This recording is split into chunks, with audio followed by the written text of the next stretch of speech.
women from 6 months up, especially the ones in critical conditions. So where they can swap the vouchers with any health facilities and pharmacies to get a free medication. We also have these blood donations that we're advocating for at the moment, and we have that partnership with DCCI. So we're gonna have like a 1-week activity there where people can go and donate blood, because we all knew during a delivery that's when they lose so much blood and they end up dying. So because of that, we're urging everybody, we're going to talk about this on radios and TV to advocate so people can go at the trade fair and donate blood. So after we can just take all these blood donated to different maternity wards as well to support our women. So on the 8th, in the morning, the ministry will do as usual, because last year because of the COVID, they could not do anything. So what they did was they handed over check to women groups across the country. So this year, the minister will do the same thing in the morning of the 8th at the ministry there. And then in the evening, we're going to close the whole event at the International Conference Center in form of a gala dinner or networking dinner, however you want to call it. So in this networking dinner, we plan to have a panel discussion to discuss issues surrounding women, women in entrepreneurship, women in agriculture, women in different areas. But of course, we're going to start with the United Nations theme this year, which is tailored around climate change. But we'll still discuss as well, issues surrounding women. So we have different panelists. So this is why the other day I contacted Jaya and Rosemary to discuss, because we want to make sure women waking up in the Gambia, we're all Gambians, regardless, So we all come together and celebrate International Women's Day together. So then we were talking about, okay, because I used to live in England, I know what is it like to go to another country that, you're probably not really very used to, the hardships and the challenges, you're trying to do something. And it's the same as well. We try to come to Gambia, it's not easy, because I know a few guys, that I mix with, some of my sisters and brothers, and I know sometimes they face some challenges here, because I face the challenges as well. Even though, alhamdulillah, now it's much better compared to 4 years ago. But it was so tough, and sometimes I do understand why people come, and then at some point, it's too frustrating, and they just want to go back. But I said, okay, this is a huge opportunity, because you're going to have the minister there. We're also going to have the first lady, who's going to be the key guest of honor. We're going to have the Minister of Education, Minister of Agriculture. We're going to have the government, basically, because they're going to be there to represent the government. And we thought it's a great idea to have our sisters as well, who return to Gambia, and you guys are doing amazing. You're doing fantastic. Even to our brothers as well, not just the women, but the brothers as well that return. You're adding value, Look at this smile lunch, it's so beautiful. It's added value to the Senegambia strip here. So these things need to be seen. Government need to see these things happening. So, and this is a great opportunity for our sisters, to discuss, why they decided to come to the beautiful Gambia, the smiling coast of Africa, as you all know. But then again as well, to discuss about, maybe some of the challenges that you're facing, and maybe the government can support it in some kind of way. And then again as well, of course, the aspirations as well, and how we can work together. So this is why we decided to, reach out to all of you, and see how we can come together and discuss. And then, probably have the opportunity to talk about it at the International Conference Center on International Women's Day. So this is what we're doing. Yeah, so they want to talk to me, you said. So if you have any questions. Can I have your full name and title? My full name is, Muna Jala, because if you say my Muna Jala, you're never going to see me, because that's my passport name. Oh, yes. Because my mom and dad calls me Muna. Okay. Yeah, but pretty much everybody calls me MJ, because my brand name is MJ. So if you say MJ, the ministers, even the president knows, okay, you're talking about me.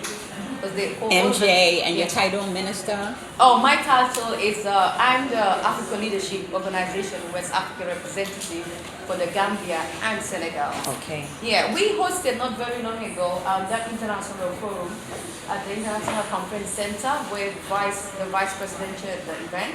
Okay. This was back in October. Yes, I remember hearing about it. Yeah, I was the one hosting. Very nice. Yeah.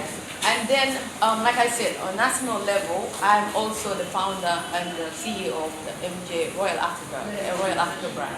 Nice. And Royal Africa is the one partnering with the ministry, Nice. not the Africa Leadership Organization, because that's more international. Okay. Yeah. Thank you. You are. Can I ask, are you trying to, you said that there's a panel there, yeah? Yeah. So are you trying to get one person from the diaspora community to sit on that panel or just attend the event? Yeah, because this idea came after they already chose their panelists and sent them the invitation letters. Yeah, but still, it doesn't matter. We can still, we can still find somebody that can represent, and like what we discussed, we can just still find somebody to represent and we'll give them time to talk about their experience, their aspirations, and their challenges. Yeah. Any more questions? Feel free. Don't worry, we all see, because this is just like a, chat, like exchanging ideas and feelings and experiences. And so don't be shy. Yes. When you said your title, your head was kind of turned that way. Can you give me your title again? Oh, I'm the Africa Leadership West Africa representative for the Gambia and Senegal. Yeah. So, okay, let me talk about the organization so you get to know the organization. So the Africa Leadership Organization is a huge international organization. It's about telling the African story from an African perspective. So, we all know what the BBCs and the CNNs, and I can remember back in the UK where people used to think I live in trees, and when you talk about Africa, they're always looking down upon you, those feelings. So, but then when they come to Gambia, they're like, okay, or they come to some of your houses, they're much bigger than where you are. So basically, China is a counter-narrative. They're trying to change that image of, what people have in their heads. So basically, it's to tell the African story from the African perspective. So it's a huge international organization. You have Patricia Scotland, who's the Secretary General of the Commonwealth country. He's a board member. Then you have Adesina, the President of African Development Bank, as a board member. Actually, Patricia Scotland was here during the President's inauguration. Yeah, so every year we have 4 summits in UK, US, Dubai, and Africa. And we have 2 head offices. One is in the UK, the other one is in Nigeria. Yeah, so we're connected to over 35 head states and governments. So it's a huge international organization. Yeah, and we do also do lots of humanitarian work, sponsors, universities and high school students. So we get to, so every year also we pick 3 countries in Africa where we showcase the best of that country. This is why they were here in October and we hold that international business forum. So they were being focused on Gambia. So we get to interview the president, few key ministers, some of the ambassadors of the UK, Senegal. For Senegal and Gambia, we're one people. We used to be one before, just because of the French and the British. We interview also the Nigerian ambassador. We interview ICTA, UNDPs, IMFs, and yeah. So that's what we do. And then after it comes in a documentary where they distribute them all over the platform. Also comes in a form of a magazine. I'll show you. I think I have it in my bag. Yeah, so this is the Gambia's edition with the head of state, the cover. So this is the African leadership organization. Yeah. Nice. Yeah.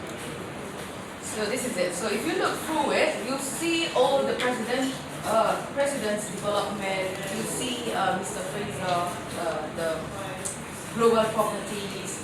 you know, like the greatest sons of the country, you know, the major private sector, basically the big players. Yeah, so, but this organization, they partner with UN, AU, ECOWAS. So it's the voice of the Africa, the continent, basically.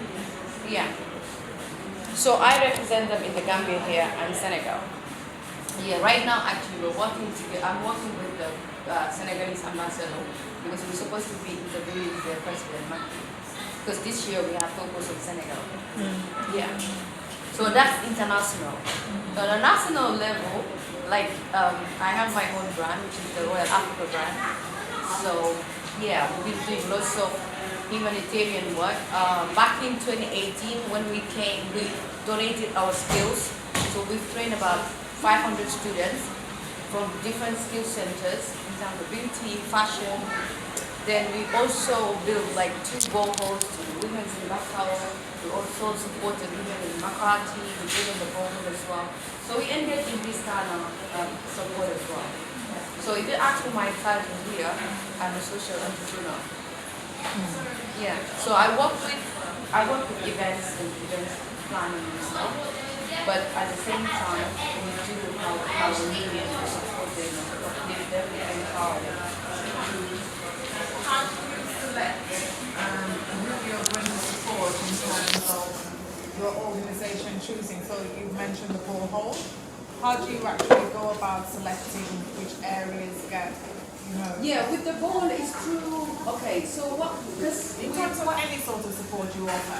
yeah. Okay, with the ball, that's through my brother actually, because he saw what we've been doing. So he reached out. So the one at let's say Makati, yeah, the one at Bakau is through last year's International Women's Day.